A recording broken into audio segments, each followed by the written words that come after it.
You can just add more variables, 5-dimensional and 6-dimensional, and so on. It's not something that we can visualize, but we can think of it mathematically anyway, and we can write down equations. And manifolds sit in this space?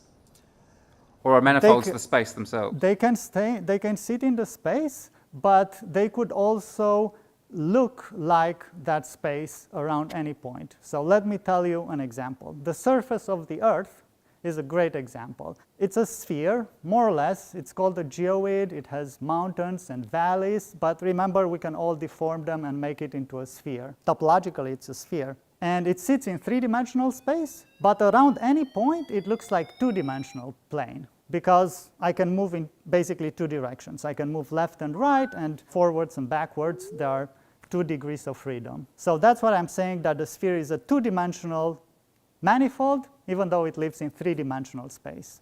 Okay. Other examples of 2-dimensional manifolds would be the surface of the donut, or this famous Klein bottle. Yes, if I live on it, again, I wouldn't be able to tell the difference from a plane. Just like it's very hard to tell the difference between a plane and the Earth, the sphere, from where we are. To really tell them apart, you would have to go far away and see that you come back.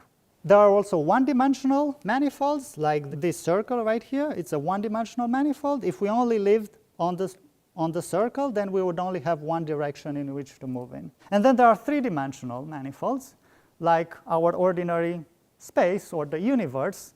Around every point, it looks like we have 3 dimensions to go into. We also have the bottom and top.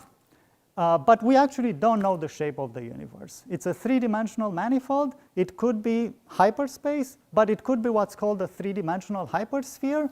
Perhaps if we go very high up, then we would come back to where we are. Nobody has done that, but we don't know if it's possible or not. Just like on the surface of the Earth, when you go around, you come back.